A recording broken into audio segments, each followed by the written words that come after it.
நில்லு.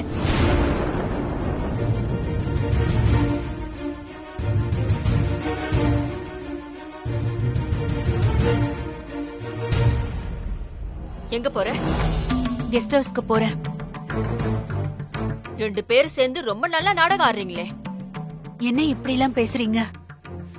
எனக்கு தெரியும், என் மகனும் மருமகளும் நல்லா இருக்க கூடாதுன்னு அவங்களுக்காக பண்ண பூஜையை கெடுக்கணுங்கிறதுக்காகவே நீ 2 வாட்டி அந்த பிள்ளைய இழுத்துட்டு வந்து இவ்ளோ பிரச்சனை பண்ணிட்டு இருக்க. நீ நினைச்சது நடந்துருச்சுல்ல? ஐயோ இல்லங்க, நீங்க தப்பா புரிஞ்சிட்டு இருக்கீங்க. இல்ல, இப்பதான் நான் சரியா புரிஞ்சிருக்கேன். உன்னை வேலைக்காரி மாதிரி ட்ரீட் பண்றேன்னு தெரிஞ்சு என்ன பழி வாங்குறதுக்காக தான் இந்த மாதிரிலாம் பண்ணிட்டு இருக்க. ஆமாமா, எனக்கும் அப்படிதான் தோணுச்சு. அந்த பொண்ணு யாரு என்னன்னே தெரியாது வீட்டுக்கு கூட்டிட்டு வந்து நீங்க இவ்ளோ தூரம் சப்போர்ட் பண்றீங்க. எனக்கே உங்க மேல சந்தேகமா தான் இருக்கு. அந்த பொண்ணுதான் என் ஃப்ரெண்டோட மகன்னு சொல்லிருக்கேன்ல. வெங்கட லட்சுமின்னு சொன்னீங்க, அவ்வளவுதானே? ஒரு போட்டோ கூட இல்லையே.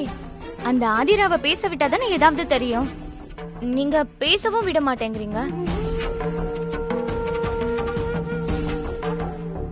சாமிக்காக வச்சிருந்த பொங்கலை கீழே தள்ளி விட்டுட்டா அது எவ்வளவு பெரிய அபசகுணம்னு தெரியுமா? நாளைக்கு மட்டும் ஏதாவது தப்பா நடந்துச்சு, நீங்க 2 பேரும் தான் காரணம். சொல்லிட்டேன். ஆமா, என்ன வேணாலும் சொல்லுங்க, பரவாயில்ல. ஆனா ஆதிரா மட்டும் எதுவும் சொல்லாதீங்க. அவ தெரியாம பண்ணிட்டா. ப்ளீஸ் விட்டுருங்க. நில்லு. மறுபடியும் எங்க போற? ஆதிரா கிட்ட பேசி. அதெல்லாம் ஒண்ணும் அவசியம் இல்ல. வீட்டுல எல்லாருக்கும் சாப்பாடு போட வேண்டிய வேலை இருக்கு. நீ போய் முதல்ல சாப்பாட்டு வேலையை கவனி. இன்னொரு தடவை நீ ஆதிரா பக்கம் போனேன்னு வச்சுக்கோயேன், என் மருமகளுக்கு ஏதாவது ஒண்ணு ஆச்சுன்னா அதுக்கு நீங்க 2 பேரும் தான் காரணம். உங்க மேல பழிய போட்டுருவேன். அண்ணி இவ்ளோ தூரம் சொல்றாங்கல்ல, நீங்க திரும்பவும் அந்த பொண்ணு கிட்ட போகாதீங்கம்மா. வீட்ல வேலை இருக்குல்ல, வாங்க உள்ள போலாம். வா. வாங்கம்மா.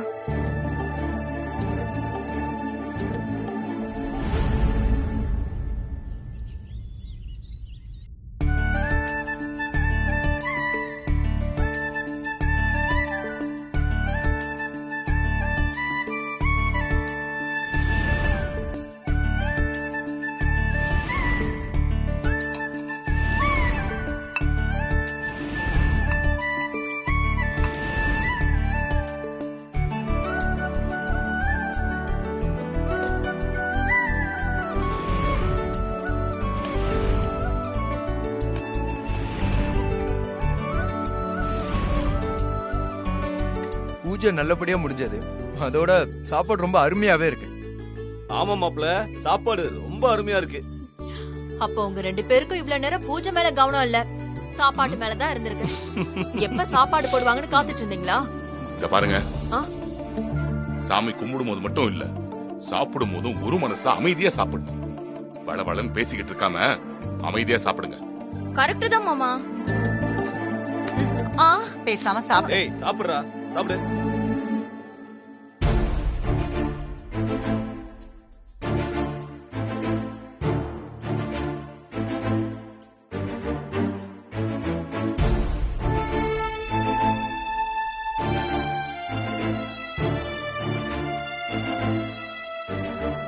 காலையில இருந்து சண்டை போடுறதுல குறியா இருந்தாலே தவிர இப்ப வரைக்கும் அந்த ஆதிரா எதுவுமே சாப்பிடலையே.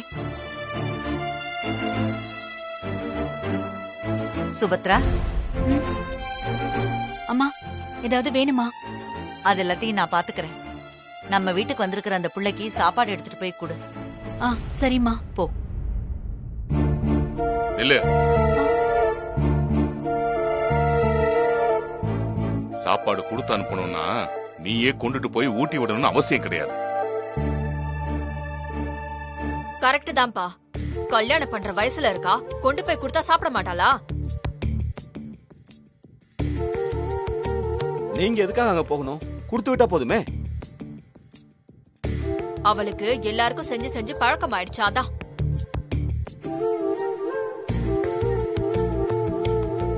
மணிக்கிட்ட கொடுத்து விடுங்க, போங்க. ஏடா ஐயா, சொன்னது காதுல விழ இல்லையா? நான் கொடுத்துறேங்க ஐயா. இப்பவே கொண்டு போய் கொடுத்துறேங்க ஐயா.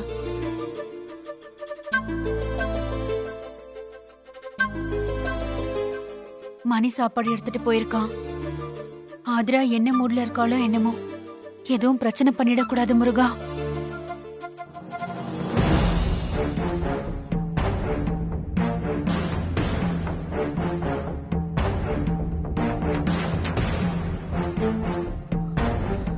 எனக்கு இங்க இருக்க ஒரு துளி கூட இஷ்டம் இல்ல. சுபத்ராவை பழி வாங்கறதுக்கு கஷ்டப்பட்டு நான் இங்க இருக்கேன்.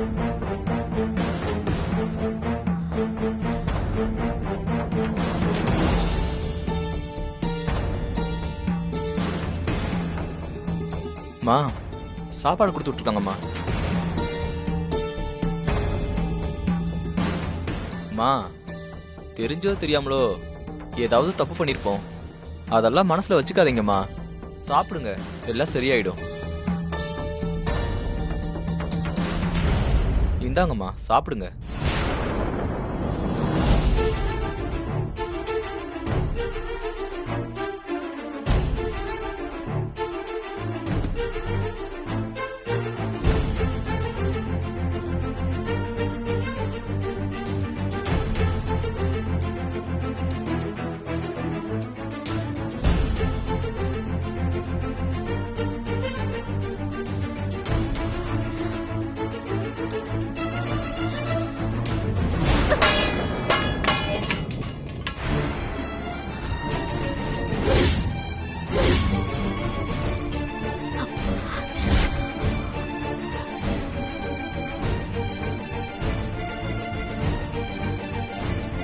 என்ன சத்தம் அங்க? மணி வேக வேகமா ஓடினான்ல, கீழே விழுந்திருப்பான். எப்ப பார்த்தாலும் இவனுக்கு இதே வேலைதான், பொறுமையாவே செய்யறதில்ல. நான் போய் பார்த்துட்டு வந்துடுறேன். ஏய், பாருங்கப்பா, நீங்க போக வேணாம்னு சொல்லி அவ போறா. அவ போனா போட்டோம், நீ அமைதியா உட்காந்து சாப்பிடு.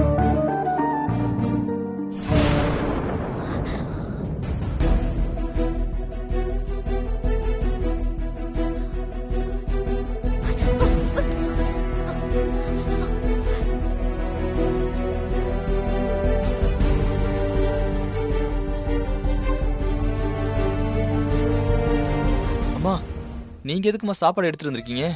தட்டு கீழே விழுந்துருச்சுல்ல. உங்களுக்கு ஏற்கனவே தெரியுமாமா? எதிர்பார்த்தேன். சரி பரவாயில்ல, நீ உள்ள போறப்போ எல்லாரும் கேட்டா என்ன சொல்லுவ? என்ன சொல்லுமா?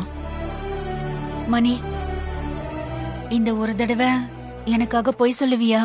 மா உங்கள மாதிரி நல்லவங்க சரியான்னு கேட்க கூடாதுங்கம்மா. இதை செய்யணும் ஆர்டர் போடணும். நான் வேகமா வந்து கீழே விழுந்துட்டேன்னு சொல்லு மணி. நான் வேகமா போகும்போது வாசப்படி தடுக்கி கெஸ்ட் ஹவுஸ்குள்ள விழுந்துட்டேன். இதாம்மா சொல்ல போறேன். இப்படியே சொல்லிடுறேம்மா. அம்மா நீங்க பார்த்து போய் கொடுங்கம்மா. அந்த பொண்ணு உங்ககிட்டயும் அடாவடி பண்ண போகுது. அந்த பொண்ணு கோமா இருக்குமா. சரிங்கம்மா நான் வரேன்.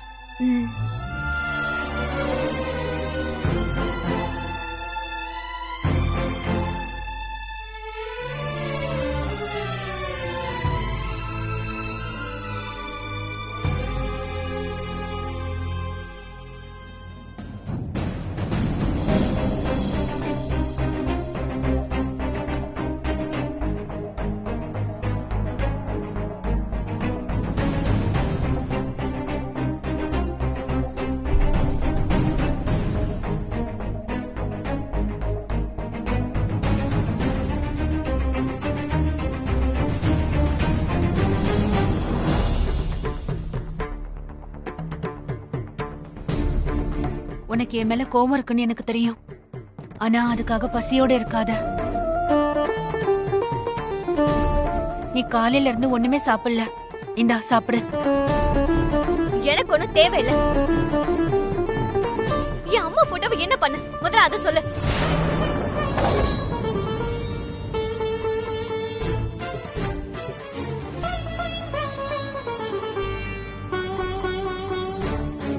நானா? நீதான்.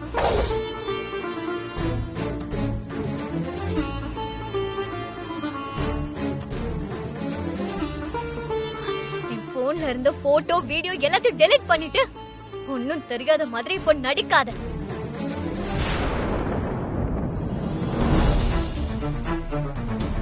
நான் எதுக்கு அப்படி செய்யணும்? செய்யறதெல்லாம் செஞ்சுட்டு போய் சொல்லாத. எனக்கு தலைய வெடிக்கிற மாதிரி கோவம் வருது. இங்க இருந்து முதல்ல வெளிய போ. உன் மூஞ்சிய கூட நான் பார்க்க விரும்பல. எனக்கு நீ கொடுக்கிற சாப்பாடு வேண்டாம், ஒண்ணு வேண்டாம். நீ சாப்பாடு எடுத்து வந்து குடுக்கறதுக்கு நீ உன்னை என் அம்மா கிடையாது. என் அம்மா ஸ்தானத்தை புடுங்கிக்கணும்னு நினைச்ச துரோகி.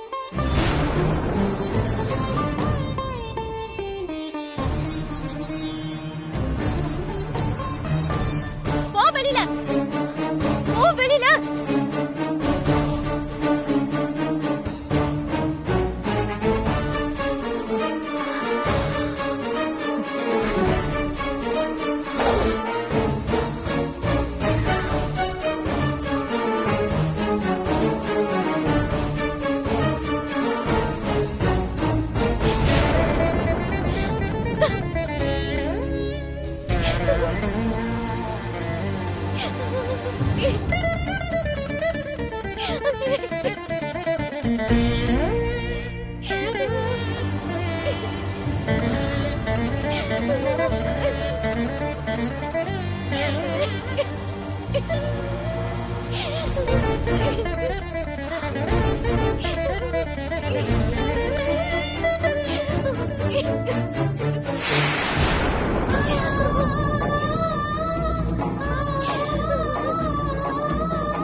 கீதா, பாக்யம், மணி,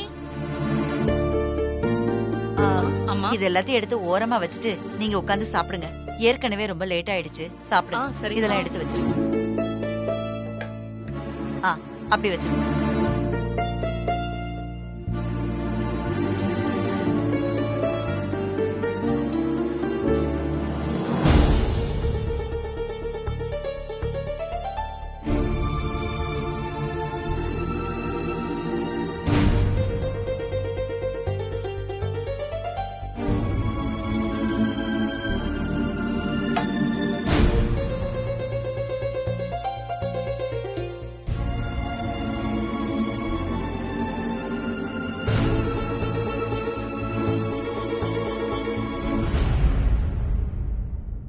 இந்த ஊர்ல ரொம்ப கட்டுப்பாடான குடும்பம்னு நமக்கு ஒரு பேர் இருக்கு. அது கெடுக்கிறதுக்காகவே அந்த பொண்ணை கூட்டிட்டு வந்திருக்கியா? மட்டு மரியாதை தெரியாத புள்ளையா இருக்கு. சாப்பாட்டை யாராவது கீழே தட்டுவாங்களா? சாமி கிட்ட கூட ஒழுக்கம் இல்ல. அவ அம்மா செத்து போயிட்டான்னு போட்டோவை தூக்கிட்டு வந்து பாப்பா பாப்பா. அவ ஏன் இப்படி நடந்துக்கிறா?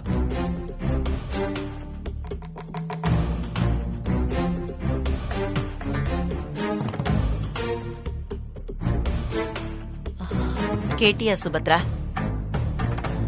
இதெல்லாம் எதுக்குன்னு நீ முன்னாடியே யோசிச்சிருந்தன்னா இன்னைக்கு இப்படி எல்லாம் நடந்திருக்காதுல்ல. என்னாச்சுமா? தட்டை தூக்கி வீசிட்டாளா? அந்த சத்தத்தை கேட்டா அப்படிதான் இருந்துச்சு. சாப்பாடு யாராவது இப்படி கீழே கொட்டுவாங்களா? எதுக்காக அந்த பொண்ணு இப்படி பண்ணுது? அவ அம்மா இல்லங்கிற சோகத்துல இருக்காப்பா. அம்மா செத்து போயிட்டாங்க சரி, அவ அப்பாவாவது பொண்ணை பாத்துக்கணும்ல. அவரு பொண்ணை பாத்துக்கிற நிலைமையில இல்ல. ஓ, அவரை நீ பாத்திருக்கியா? சொல்லு, எங்க இருக்காரு? அகல்யா, என்ன பேசிட்டு இருக்க நீ? இல்லம்மா, அது வந்து அவதான் எல்லாம் தெரிஞ்ச மாதிரி பேசுறாள்ல. இவ ஃப்ரெண்டு செத்து போயிட்டான்னு சொல்றா. அதனால அவ புருஷனே தெரிஞ்சிருக்கும்ல. அவரு பொண்ணு அவர்கிட்டே ஒப்படைச்சிருக்கலாம்ல. அப்படின்னு தாமா கேட்க வந்தேன். ஆதிராவோட அப்பா வர முடியாத தூரத்துல இருக்காரு. பொம்பளை புள்ளையோட வாழ்க்கை நாசமாயிட கூடாதுன்னு தானே நீ இங்க கூட்டிட்டு வந்திருக்க. அவ தான் வாழ்க்கை நாசமா போனதே மறந்து போயிட்டா.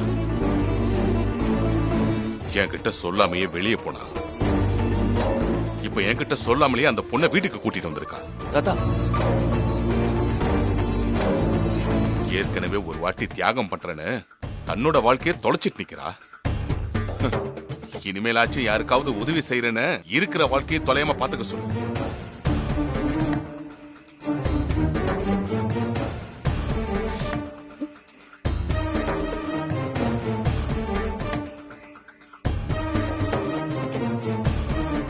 என் பேச்ச கேட்கலன்னா அந்த பொண்ணு கூட சேர்ந்து இவளையும் கிளம்ப சொல்லு.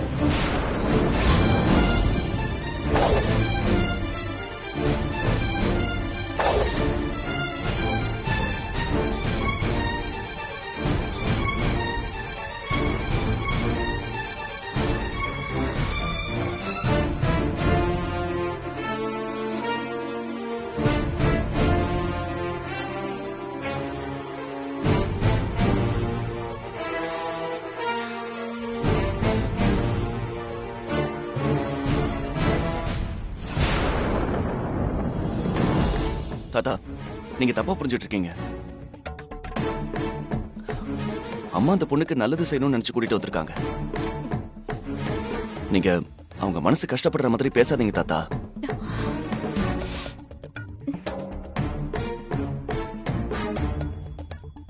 ஆமாங்க, சுபத்ரா எப்பவும் தப்பு பண்ண மாட்டாங்க. அப்படி நம்புறதாலதான் திருப்பி திருப்பி கஷ்டத்தை கொடுக்குறான்.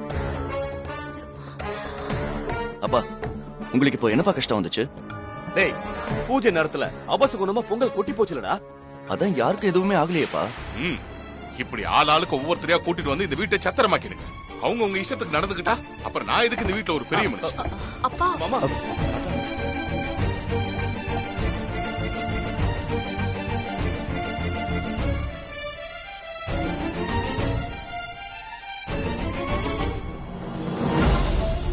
மாமா உடம்பு இப்பதான் சரியாச்சு.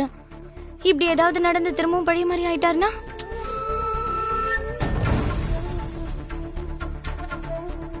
எல்லாம் இதோ இந்த சுபத்ராவதான். சாருமதி மாசமா இருக்கான்னு எவ்வளவு சந்தோஷமா பூஜை ஆரம்பிச்சோம். வீடே இப்ப ரெண்டா கிடக்கு.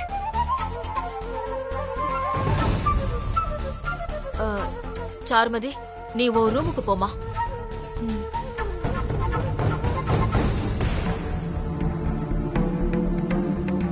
சரி சரி, எல்லாரும் அவங்கவுங்க வேலையை பாருங்க, போங்க. ஏய் வாங்க.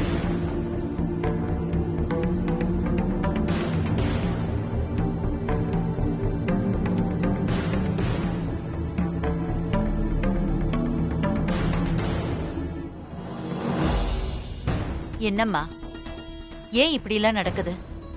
நீ என்ன பண்ணாலும் யோசிச்சு சரியா பண்ணுவேன்னு உன் மேல எனக்கு நம்பிக்கை இருக்கு. இத பொய்யாக்கிடாத சுபத்ரா. என்னால இப்போ இவ்வளவுதான் சொல்ல முடியும். அதுக்கு மேல உன் இஷ்டம்மா.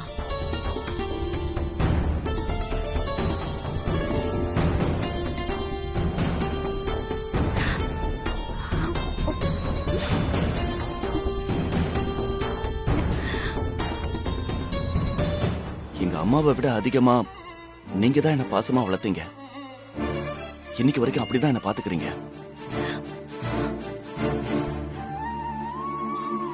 அந்த உரிமையில கேக்குறம்மா. நீங்க எல்லார்கிட்டயும் கோவிலுக்கு போனதா சொன்னீங்க. ஆனா நீங்க கோவிலுக்கு போகலன்னு எனக்கு தெரியும்.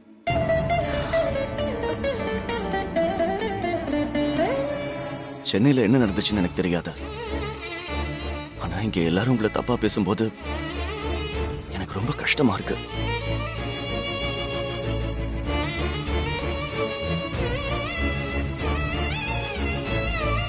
நான் சொல்லிதான் உங்களுக்கு தெரியணும்னு அவசியம் இல்லம்மா. ஆனா நீங்க ஜாக்கிரதையா இருக்கணும். நான் அதுக்காக தான் சொல்றேன்.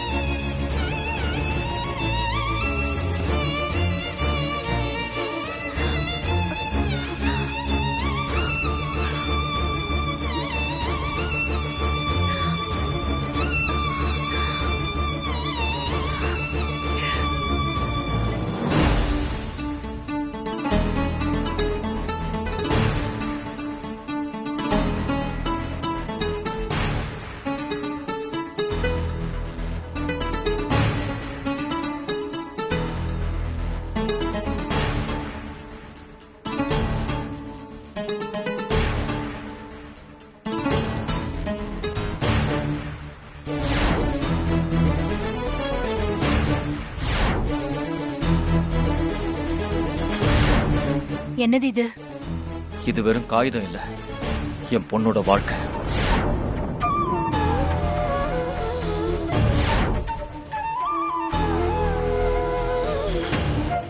நம்ம உறவு மேல சத்தியமா சொல்றேன்,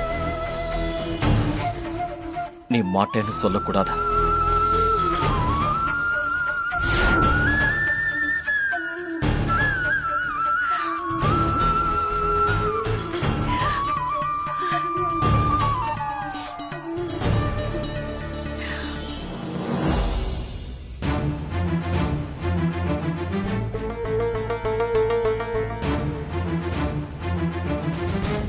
என்ன நீ கன்ஃபியூஸ் பண்ற.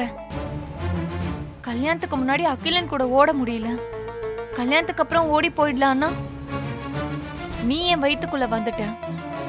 அதுக்காக நீ பாரமா இருக்கன்னுலாம் சொல்லல. அகிலன் என்னோட சேர்த்து உன்னையும் ஏத்துப்பான். ஏன்னா அகிலன் என்ன லவ் பண்ற மாதிரி உன்னையும் லவ் பண்றான். சாருமதி, நான் பேசினது சுபத்ராக்கு கேட்டிருக்குமோ? ஏய் பரவாயில்ல, உட்காரு.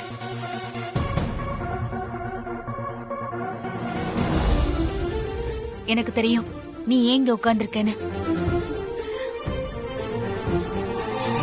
நான் அகிலனை பத்தி வாய் விட்டு பேசிட்டேனே, அவங்க கேட்டிருப்பாங்களோ?